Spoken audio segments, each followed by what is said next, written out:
Estamos recebendo aqui Vanderlei Passarella. Ele é conselheiro e educador de conselheiros, né, Vanderlei? Vanderlei vai se apresentar aqui e ele está encerrando um ciclo de entrevistas que nós fizemos com conselheiros de administração de diversos segmentos e tamanhos de empresa que trouxeram para a gente aí como é que a atuação dos conselhos estão sendo tão importantes, principalmente nesse momento aí de crise.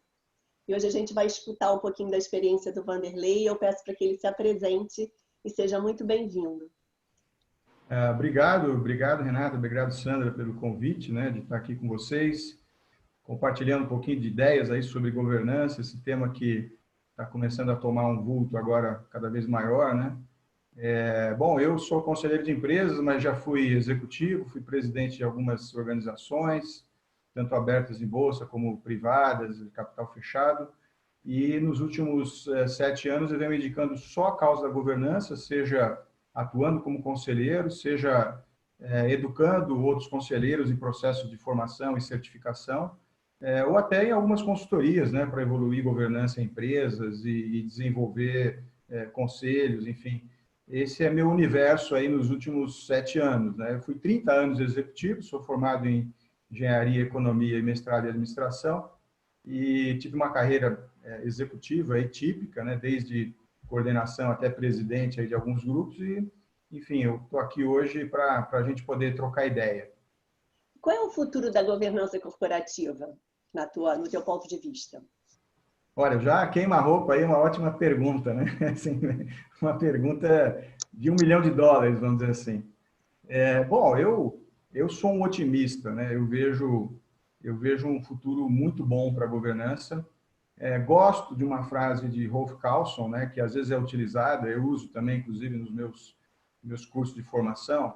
Ele diz que se o século XIX foi o século dos empreendedores, né? Os empreendedores no sentido de desbravadores, né? Foram aqueles empresários que abriram, né, o capitalismo, que, portanto, tiveram que ter uma atuação muito mais aberta, né, de entrar. E ele fala que se o século XX foi o século dos administradores, aí já nesse sentido, os teóricos, né, Fayol, Taylor, aí chegando até em Peter Drucker, né, que acabaram estimulando o desenvolvimento da eficácia, da eficiência nos processos de gestão. E aí ele culmina dizendo que, então, o século XXI será o século da governança, né? Será o século dos governantes. Eu gosto de chamar de governantes, porque a palavra conselheiro, ela emite uma coisa de alguém que vai dar palpite, vai dar sugestões, e o conselheiro não é nada disso, né? O conselheiro, seja ele consultivo administrativo, ele está lá para tomar decisão, ele está lá para ajudar no processo decisório e, finalmente, conseguir dirigir e controlar melhor as organizações.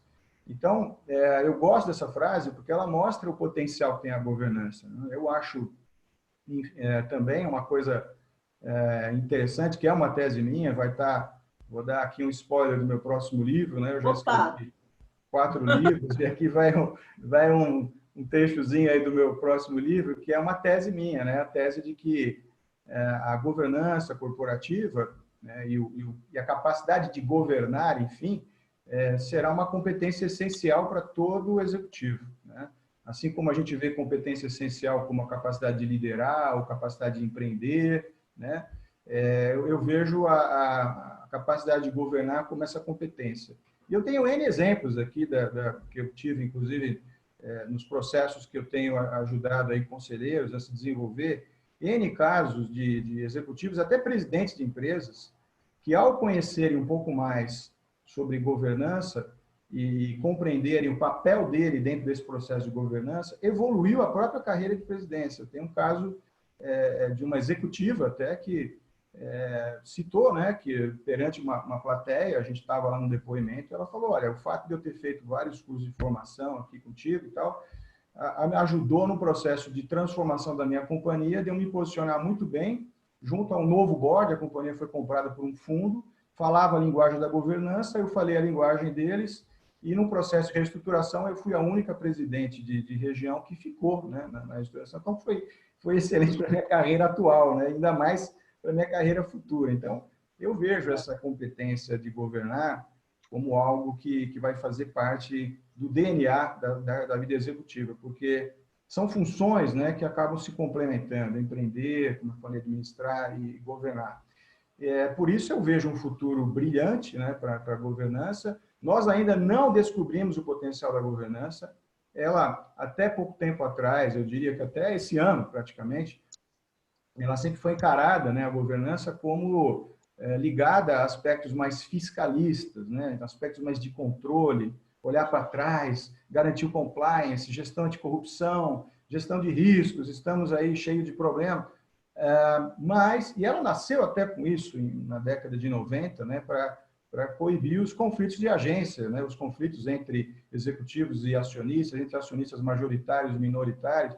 Mas o grande potencial da governança, eu atuando agora, na minha carreira, eu atuei aí quase em 30 conselhos, né, nos últimos 24 anos, eu comecei muito cedo em conselho, foi muito casual de eu ter começado, mas nessa carreira que eu desenvolvi como conselheiro, eu vi várias organizações cujo grande ganho da governança é pensar nas ações prospectivas, é pensar, aproveitar um board, né, um grupo de profissionais experientes, até em média mais experientes do que o board diretivo, do que o board executivo, e que, portanto, eles trazem uma visão de equilíbrio. Olha, começa a ver a questão por vários ângulos, começa a tentar trazer o melhor caminho para um debate mais rico, né? Que normalmente tem que ser um debate onde você encontre confronto versus consenso.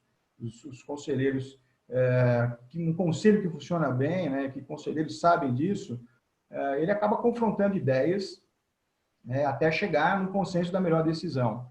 E isso é diferente quando tem o board executivo, que normalmente tem uma hierarquia, né? Eu fiquei com uma vontade de perguntar mais uma coisinha. Como é que a gente pode não entrar na armadilha do conselho, ficar tentado a descer para agir dentro, né, como assim, atropelar o executivo? Existe? É comum isso acontecer? Assim, é bem muito na minha comum, cabeça. é muito comum. Vamos separar duas coisas. Eu acho que aí sempre tem uma confusão, que é a ideia do conselheiro agregando processos de gestão. Isso é comum e é saudável, né? Normalmente você vai para uma companhia, às vezes fechada, e eu tenho atuado mais em fechadas do que abertas, né? E nessa companhia fechada há uma carência, inclusive, do processo de gestão. Então, quando você traz profissionais experientes para o conselho, eles ajudam a formular melhor a gestão, porque eles começam a ver deficiências e eles conhecem como processar melhor. Então, normalmente num board você tem discussões que vão descer ao nível de gestão, mas não na execução. É impossível um conselheiro executar a gestão, porque ele está lá periodicamente, ele não está no dia a dia. Ele está uma vez por mês ou uma vez a cada 15 dias, participa de um comitê. Então, essa tentação de operar a gestão, que é normal, a grande maioria dos conselheiros foi executivo por muito tempo, então sente tentado, né? Vou lá, vou descer, vou participar, vou entrar na reunião, mas ele tem que estar ciente de que o papel dele não é esse. O papel dele é, sim, até ajudar nos processos de gestão, mas nunca operar a gestão, né? Eu acho que isso é um ponto importantíssimo, porque ele não tem condições de fazer isso. Vanderlei, como é que a gente forma um conselheiro? Como a gente capacita um conselheiro? Olha, o processo de formação de um conselheiro, ele é um processo que eu chamo de dialético, né? Porque é impossível também você fazer qualquer curso que seja, for na Columbia, em Harvard, no INSEAD, os melhores do mundo, você ficar lá 15 dias, uma semana, um mês e voltar e falar, agora eu sou um conselheiro, né? Por quê? Porque é um misto de prática, né, de uma praxis, de uma execução, de uma visão do que acontece pelo dia a dia, com um processo que eu costumo chamar que é um lifelong learning. É um processo por toda a vida de você se capacitar, porque você vai precisar, como conselheiro, de inúmeras competências, né, de inúmeras que eu chamo de, algumas são hard skills, outras são soft skills, outras são diferenciais. Está em moda agora a gente falar o conselheiro com a habilidade do ESG, ninguém sabe direito ainda como é que é esses pilares do ESG, mas já estão falando que é importante, né? A sustentabilidade, que é um conceito até não tão jovem, né? Mas que nasceu agora com a nova roupagem do ESG, mas também está na moda falar das habilidades digitais, né? Acho que isso tem sido uma constante. mas você tem esses diferenciais que você vai agregando ao longo do tempo, conforme as demandas de mercado, e você tem também alguns requisitos, né? Acho que nem todo mundo está preparado para se conceder, isso é um fato. É preciso ter, por exemplo, uma visão geral de negócios, né? Embora você possa ter no conselho pessoas que não foram nem CEOs ou CFOs, que são as funções tradicionais, né, que acabavam formando conselheiros. Hoje a gente tem CIOs, profissionais de RH, né, que nunca foram CEOs, mas é exigido deles uma visão geral de negócio. O que eu falo de visão geral? É aquele que é o RH que estava sentado lá do presidente, operou a empresa, entendeu o business, entendeu como é que ele funciona, participou da visão estratégica, ou dirigiu uma pequena unidade, teve uma visão internacional, enfim, ele tem um pool ali de qualidades, de experiências que ele acumulou, que o habilitam a tratar no board de assuntos mais diversos possíveis. Você vai chegar lá, vai decidir sobre auditoria, sobre contratação ou demissão, avaliação do CEO, vai decidir sobre problemas operacionais, gestão de matriz de riscos, questões ligadas ao meio ambiente, enfim, N assuntos que têm a ver com o negócio como um todo, né? Então, é um erro fazer um board colocando pessoas egressas de funções operacionais. Então, nós vamos formar um board aqui com 5 pessoas. Um vai ser um SEO, outro um CFO, outro ex-RH, outro operações, outro logística. Não, isso é um erro, né? As funções operacionais existem na operação, né? na parte executiva. Lá no board tem que estar uma diversidade, né? Uma diversidade saudável, e eu começo a falar dessa diversidade pela diversidade de gênero, né? Eu realmente tive a experiência de estar num board de 3 participantes em que eu era o único homem, né? Os 3 membros externos, né? Porque existiam membros internos, né? Dentro da empresa que estavam no board. Mas os 3 externos, 2 eram mulheres e eu de homem. Então foi muito bom. E tem pesquisa já mostrando várias. Eu tenho uma do Canadá de 2002, né? Que fala que o conselho tem 2 ou mais mulheres, né, presentes, ele consegue melhor resultado, ele consegue atender melhor o cliente, ele consegue avançar nos itens de governança, quando ele é avaliado a qualidade da governança. Então, já está provado há muito tempo que mulher no board é importante. E os países mais desenvolvidos, né, eles têm quase um equilíbrio. Eu falo lá dos nórdicos, né, Noruega e Suécia, eles estão na faixa entre 40% e 45% de mulheres no board, enquanto que os países latinos estão aí na faixa de 10%, 12%. Então, há um caminho longo a percorrer nessa questão. Por mais mulheres, então, no topo das organizações e nos conselhos, né? Não tem a menor dúvida, não tem a menor dúvida. Eu até sou favorável de uma curva forçada, né, por um período. Eu acho que mérito é importante, mas para aumentar essa visibilidade, talvez algumas empresas começarem o processo, como algumas já estão começando, né, de selecionarem já tantos homens e tantas mulheres, né? A outro nível de diversidade que eu acho importante é a diversidade de setores. Não vamos contratar todo mundo que é egresso, por exemplo, eu estou numa empresa de telecomunicações, vou contratar só conselheiro de telecomunicações, você vai trazer um vício, todo mundo vai pensar igual. Contrata de setores diversos, né? E uma terceira diversidade que é muito incomum é a diversidade de perfis de comportamento motivacional, que aí eu acho que é o investimento que deveria ser feito, né, para formar um board nota 10. Eu digo perfis do tipo, olha, tem alguns que são mais integradores, outros que são mais empreendedores, outros que são mais administradores, que gostam mais de eficiência. Então, se você conseguir compor esses níveis de diversidade, o teu board vai ser nota 10, né? E, claro, com uma condição. Aí tem um ponto, de novo, né? Um ponto comum. Todos têm que saber a arte do debate. Eu falo isso, parece brincadeira, mas é muito sério. Eu não estou falando aqui da retórica, né? Retórica é uma coisa dos sofistas, lá da época de Sócrates, né? De Platão. Eles iam lá tentar te convencer por uma argumentação baseada em feitos, né, em argumentos feitos, e te levava a tomar uma posição partidária ou não. Eu estou falando do verdadeiro debate, que é você saber ouvir, né? Eu brinco que é uma escuta ativa, né? Uma escuta, ao mesmo tempo que você está convicto da sua posição, você também escuta o outro. Então, é uma arte aí de uma escuta convicta, vamos dizer assim. A gente tem você pegar um gancho, a gente tem um programa, na verdade, eu digo que é como se fosse assim, é o básico, é a alfabetização da educação transformadora dentro da nossa metodologia, que é a arte de lidar e liderar. E nessa arte tem essa soft skill como a escuta ativa, como esse espaço, que a escuta ela abre um espaço, né?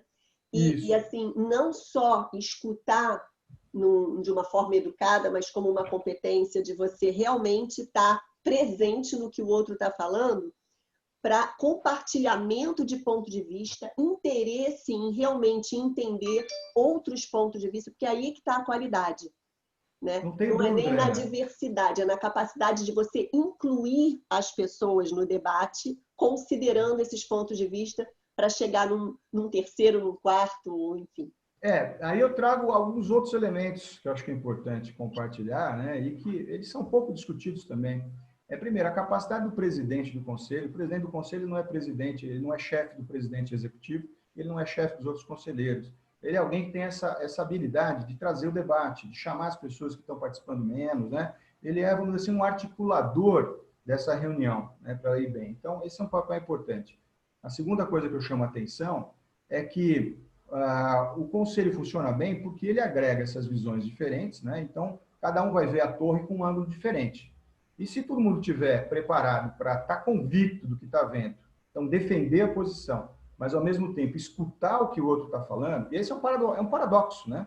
Eu tenho que defender minha posição, mas escutar o outro. Então, essa habilidade, que eu acho que é um soft skill importantíssimo, ela vai fazer com que o processo de tomar decisão seja rico e seja mais efetivo. Ele vai estar muito mais, provavelmente, mais próximo do que a melhor decisão, o melhor caminho, né? Mas isso não é, infelizmente, ainda nem treinado, nem requerido, né? A gente vai ainda para uma contratação muito tradicional, e esse também é outro desafio, o terceiro desafio que eu coloco aqui, né, para conselheiros, é que o processo de contratação, quem contrata os conselheiros numa empresa? São os acionistas, seja ele capital aberto ou fechado. Uhum. E a grande maioria dos acionistas também precisa de um processo educativo, né, porque eu brinco que não viraram as chaves. A maioria dos acionistas, né, vamos dizer assim, um fundador, caso típico, né, o fundador que é CEO e que resolveu montar um board porque acha que vai funcionar e tal. O que acontece? Ele foi empreendedor, ele fundou, estava lá 30, 40 anos atrás, então ele tinha que ter aquele chapéu do desbravador, né? Aquele que venceu barreiras e tal. E normalmente ele não vira a chave para ser um empresário e depois ele também não vira a chave para ser um conselheiro, um governante. Então, ele está ainda naquele viés inicial e ele não consegue contratar bem também conselheiros porque ele não conseguiu compreender isso, né? E aí o exemplo que eu tenho típico de quem conseguiu virar 3 chaves é o Bill Gates, né? O Bill Gates começou como fundador, né? Ele está lá, inclusive, no livro Outliers, né? Que é o fora de série, que eu acho um livro fantástico, né? Do Gladwell. E ele fala que o Bill Gates levou 10.000 horas praticando ali com o computador até ele realmente dominar a arte. Então, ele ficou um mestre na coisa. Então, ele foi um fundador que era praticante da coisa. Depois, ele virou empresário. Ele foi lá, tomou conta da empresa, teve lá como principal executivo. Depois, ele virou governante. Ele foi para o conselho, foi presidente do conselho. E agora, ele virou uma última chave, que é a chave do investidor. Não está nem no conselho, né? Ele vai cuidar agora da Fundação Bill e Melinda Gates, né, pensando em melhorar as causas sociais, investir em vacina, investir em acabar a poliomielite, cuidar da água do mundo. Acho isso fantástico. Então, esse processo educacional do acionista é algo que nós estamos devendo. Acho que todos nós, e as iniciativas que eu tenho visto, tem algumas iniciativas boas em curso, né, são excelentes, mas a gente precisa fazer isso mais em larga escala. Esse é o desafio. E não pegar, talvez, aqueles nichos, né, empresas top, que fazem isso já com muita consultoria atrás. O nosso desafio, e eu tenho atuado muito nessas empresas pequenas, médias, grandes, onde isso é realmente algo a ser estudado como deve ser feito, né? Acho que é por aí a minha visão. Deixa eu pegar um ganchozinho aqui com a questão do mindset inovador e digital. Como o conselho se insere nesse movimento de transformação de uma empresa tradicional para uma empresa inovadora, visionária? Então, aí um ponto que eu tenho também criticado um pouco, porque outro dia eu participei de um processo de um board de uma empresa muito grande, mais de 1 bi de faturamento, em que a ideia era contratar um conselheiro que tivesse TI no seu skill, porque a empresa estava passando por uma modernização, etc. e tal, e ela precisava renovar o seu próprio ERP. Eu falei, mas espera aí, por que vai contratar alguém de TI, né? Não, porque é importante. E aí a companhia não conseguiu entender de que não é alguém que venha de TI que é importante. É alguém que sofreu, que passou por transformação digital no modelo de negócio como um todo, né? Então, é isso que eu vejo importante. Às vezes fazer um curso é legal. Eu já fiz um curso, inclusive na Colômbia, né, de Digital Business Strategy, que é uma estratégia de negócios digitais. Foi excelente, mas isso não basta. É preciso vivenciar a questão da digitalização, seja na sua própria vida, você ser usuário das tecnologias, né, que vão agregar para você, que vão te trazer benefícios, né? As tecnologias também trazem malefícios, então é preciso separar o joio do trigo. Uhum.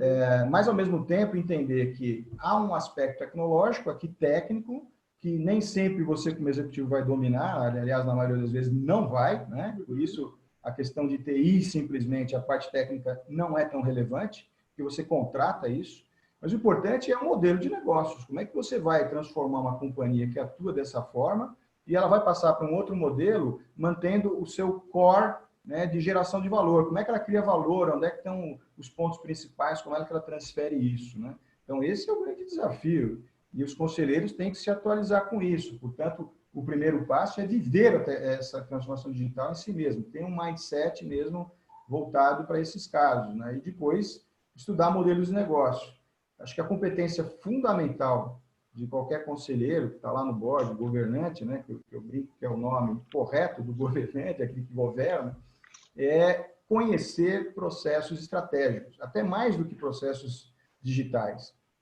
Entender como é que eu formulo estratégia, como é que é o modelo, como é que funciona aqui. Quando você exercita essa prática, né, em várias empresas, você já começa a entrar em algumas e já rapidamente entender qual é a função principal, né? Como é que ela tem que gerar valor ali, como é que ela pode adicionar um modelo digital ou até se transformar totalmente em digital a partir da sua essência, né? Do seu propósito e valor principal. Eu acho que esse é o grande ponto, né?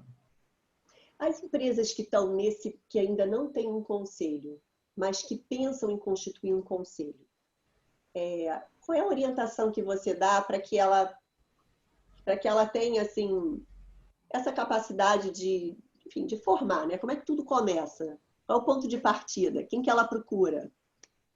Ok, eu tenho feito isso em algumas empresas, começar um conselho desde o zero. O que eu costumo fazer é um processo educacional com os acionistas. N reuniões com eles para entender o que eles entendem de governança. E aí tem surpresas, né? Às vezes boas, às vezes ruins, como tudo na vida, né? Então, começa pelo acionista. Eles têm que estar cientes de como é.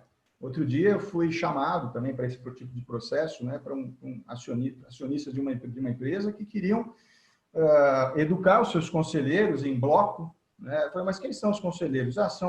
Eles eram 2 acionistas, né, da mesma família, e falaram, não, são nossos filhos e genros. Ah, mas eles estão acima de vocês? Não, é o nosso conselho, eles estão executando as coisas. Então, peraí, vamos voltar. Não sei como é que eu vou treinar. Não, você vai ter que fazer um processo de conhecer cada um e ver quais são as demandas. Então, você é um coach deles, né?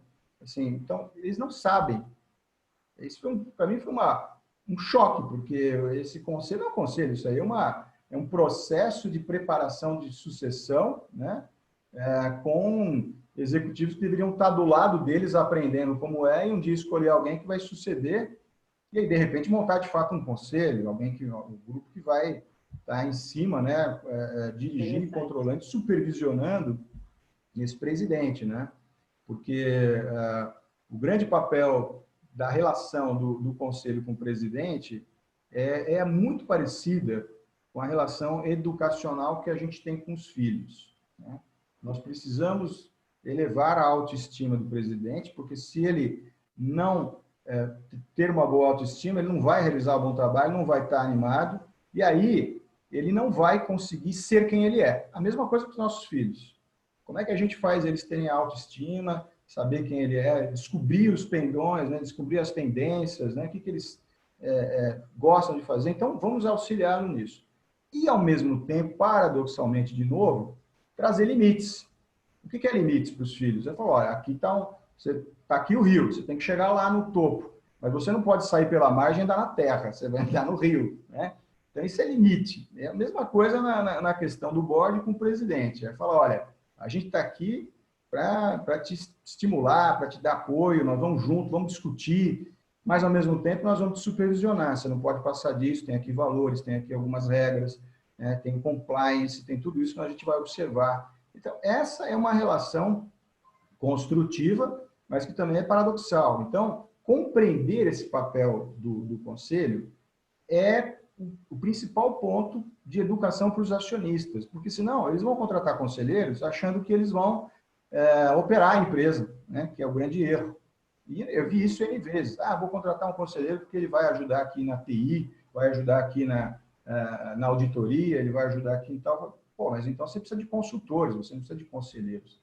E o grande ganho que tem a governança, eu tenho N cases, né, de ganhos enormes com a governança que dobraram o patrimônio da empresa em 4 anos. Processos de governança que triplicaram o EBITDA, eu participei disso, tenho case, eu mostro isso nos meus cursos, né? E tem o caso de insucesso. Tem vários casos de que a governança simplesmente foi abortada pela incompreensão do acionista. Então, respondendo de novo a tua pergunta, né, dada essa experiência que a gente tem, o processo todo começa com os acionistas. Eles estão realmente afim? Então, eles compreendem o que é governança? Ok. Eles sabem onde vão chegar com a governança? O que eles pretendem, né? Eles estão afim de virar a chave, de paulatinamente profissionalizar mais a empresa, né? Ou elaborar critérios para que os familiares que queiram trabalhar possam estar dentro de um arcabouço lógico de como que a gente admite familiares na empresa, enfim, essas são as grandes questões, né? Eu estou falando aí empresas de capital fechado, porque as abertas já têm governança e já tem isso de alguma forma resolvido, né? E a tua pergunta é como instalar o conselho. Então, passa por essas questões que eu coloquei aqui agora, tá?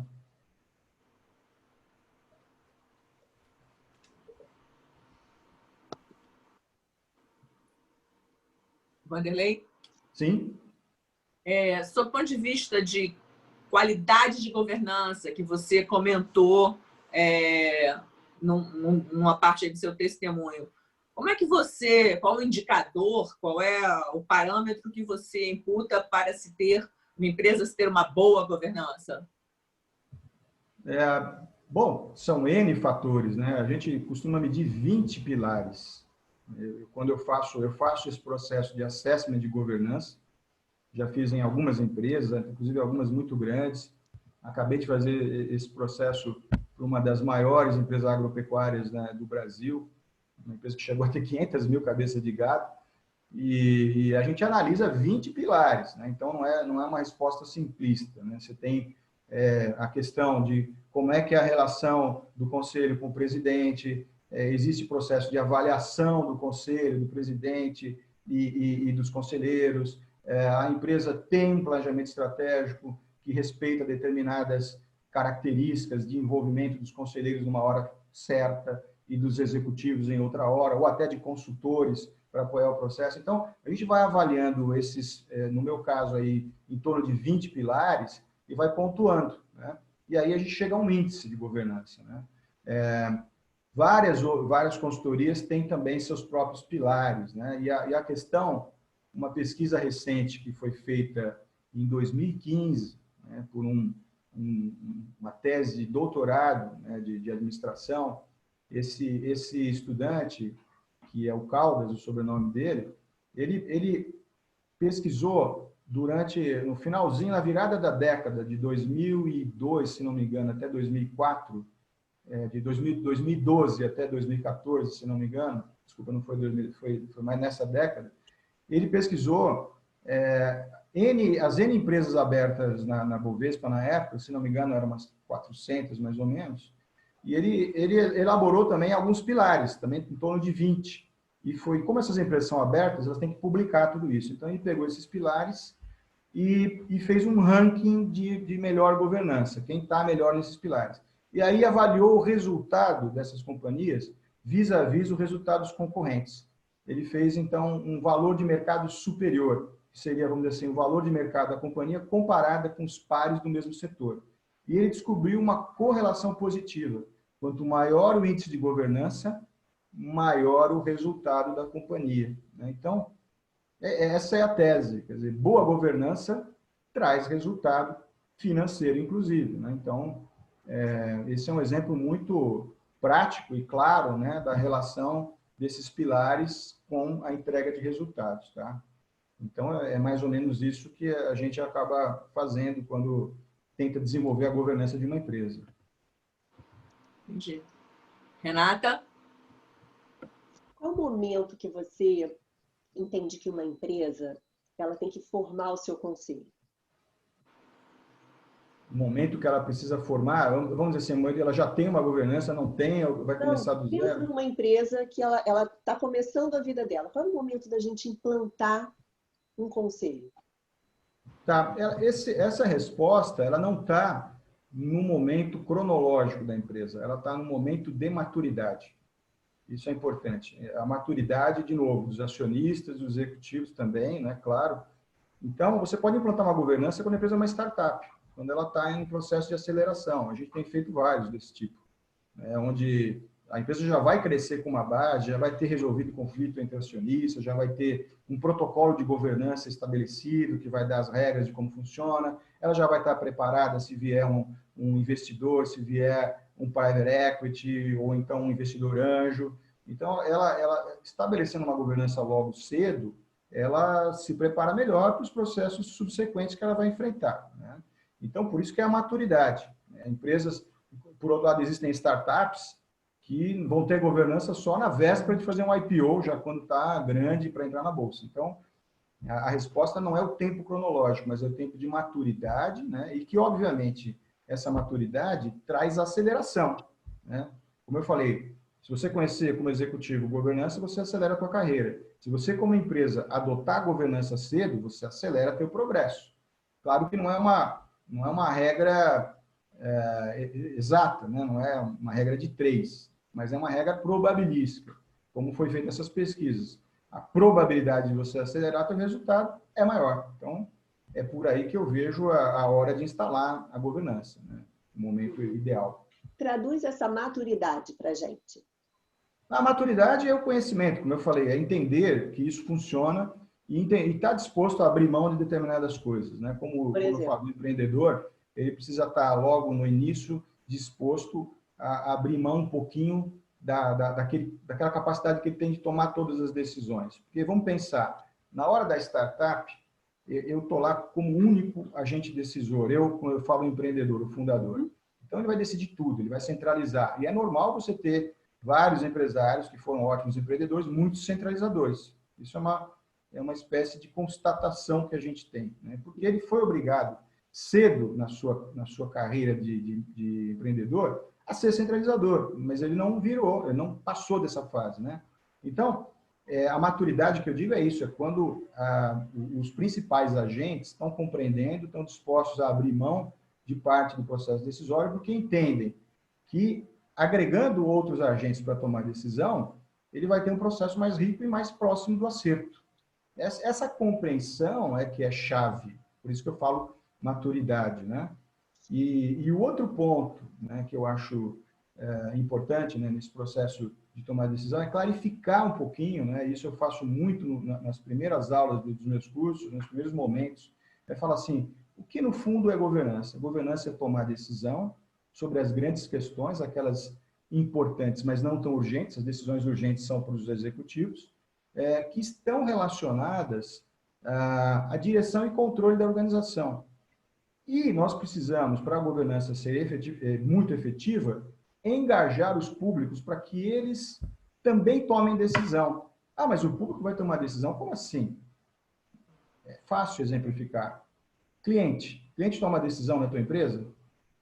Eu sou uma empresa de roupas. Meus clientes tomam decisão? Claro que tomam. Se você for maduro, você vai fazer pesquisa de mercado, vai identificar a tendência, você vai identificar o gosto, o hábito de compra, segmentar o teu público. O que é isso? Ele, o teu cliente, está tomando a decisão do que você vai produzir. Então, quando você engaja os públicos, esse é um papel do conselho, também mal compreendido, não é o conselho que faz isso, o conselho cobra isso do corpo executivo. A gente vai ter na pauta anual momentos que a gente vai entender o que é que os nossos stakeholders estão demandando, como é que a gente responde. Porque se eu responder a esses anseios dos stakeholders, eu engajo eles no processo. Então, para mim, é muito claro que eu engajar o público, a chance de eu ter perenidade no processo empresarial multiplica por 1000, né? É muito mais potente do que eu tomar a decisão sozinho. Mas o fundador aprendeu a tomar decisão sozinho, porque na grande maioria dos fundadores que são bem-sucedidos, ele é muito intuitivo, ele é um cara que tem uma boa sacada e tal. Só que isso vai, conforme a empresa vai ficando complexa, vai se perdendo. Ele vai, não é que vai se perdendo, ele vai se limitando nessa capacidade. Então, quando ele traz uma governança, ele tem que estar apto a abrir mão do processo decisório. Ele tem que fazer com que um grupo de sábios, que são os governantes, tomem algumas classes de decisão, não são todas, são as mais importantes e menos urgentes. Ele tem que saber como é que ele delega a decisão para o corpo executivo. Aqui vai estar essas classes de decisão. E ele tem que saber quais decisões ele delega para os públicos e como ele vai fazer o público participar do processo decisório, porque é um processo mais indireto e mais sutil. Quando ele faz isso, bingo, aí é o sucesso da governança, né? É o sucesso desse processo. Né? Acho que é por aí que eu vejo a coisa. Muito bom. Renata? Sandra, quer fazer mais uma pergunta para ele, para a gente encerrar? Não, eu tô tranquila. As perguntas que eu tinha, eu já fiz. Eu adorei as respostas e conversar com o Vanderlei é muito interessante, muito legal. A gente aprende bastante.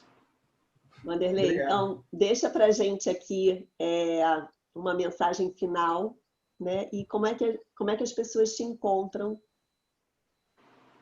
Ok, não, a mensagem final é que de novo, eu comecei com essa mensagem, né? Devo terminar com ela, é que eu vejo um futuro brilhante aí para a governança, né?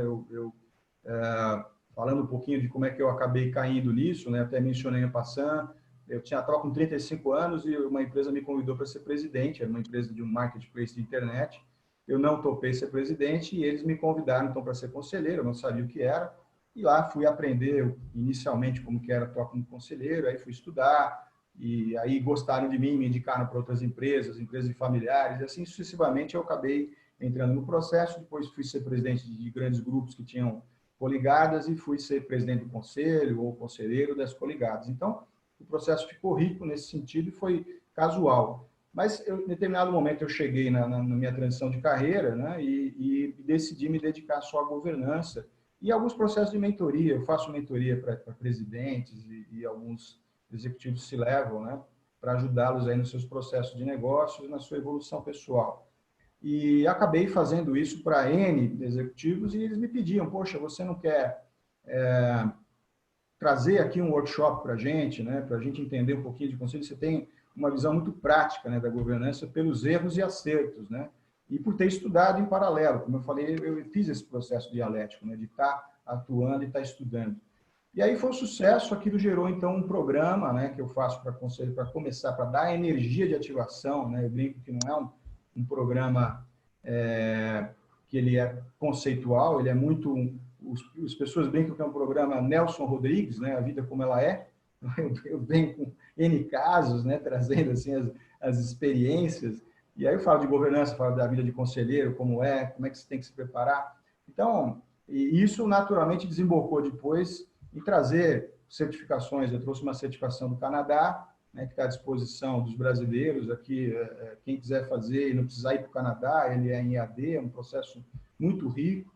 E fiz uma certificação para conselheiro consultivo, é a primeira, né, e por enquanto a única do Brasil, que é focada em preparar conselheiros consultivos. A gente tem um grupo lá muito bom de instrutores, não só eu que faço esse processo, e está sendo muito bem recebido. A gente está com muitos executivos de altíssimo nível fazendo o processo.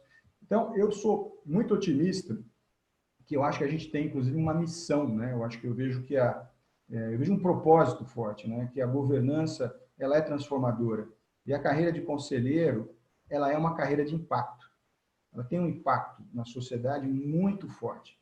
Porque eu não vejo a solução da desigualdade nem no capitalismo, nem no socialismo.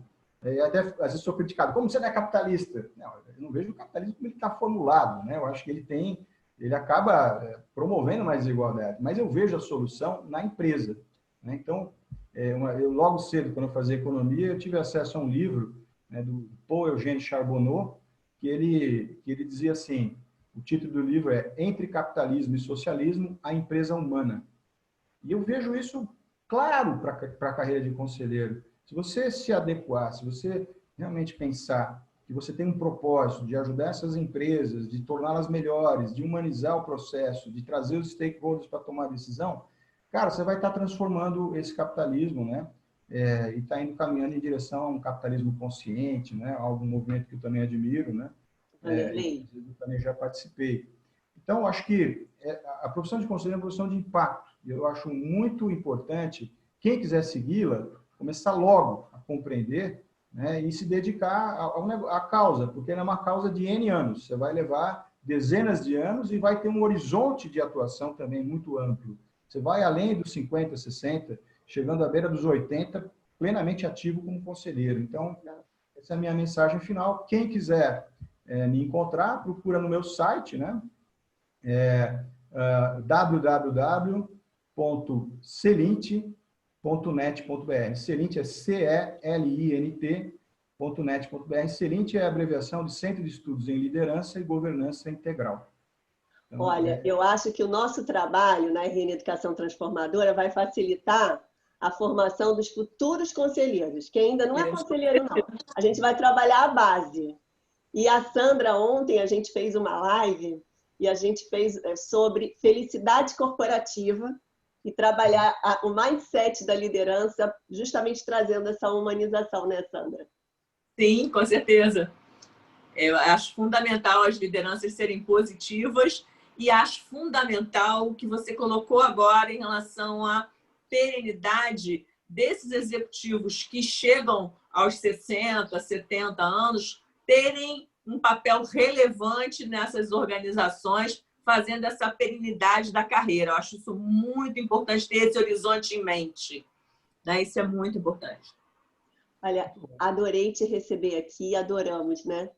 Adoramos. E você continua impactando positivamente muitos líderes, por isso que essa série é Liderando Líderes, e eu fico feliz de que você tenha chegado até a gente. Foi super bem referenciado, né, Sandra, pelo Gaspar. Exatamente. E foi um motivo de muito orgulho ter esse conteúdo aí para compartilhar com a nossa audiência. Pessoal, essa entrevista, assim como tem outras entrevistas gravadas no canal no YouTube Renata Nigri, com lideranças especiais, inspiradoras e que trazem para a gente novos olhares aí para os tempos atuais. Até mais. Muito obrigada. Até mais para todos.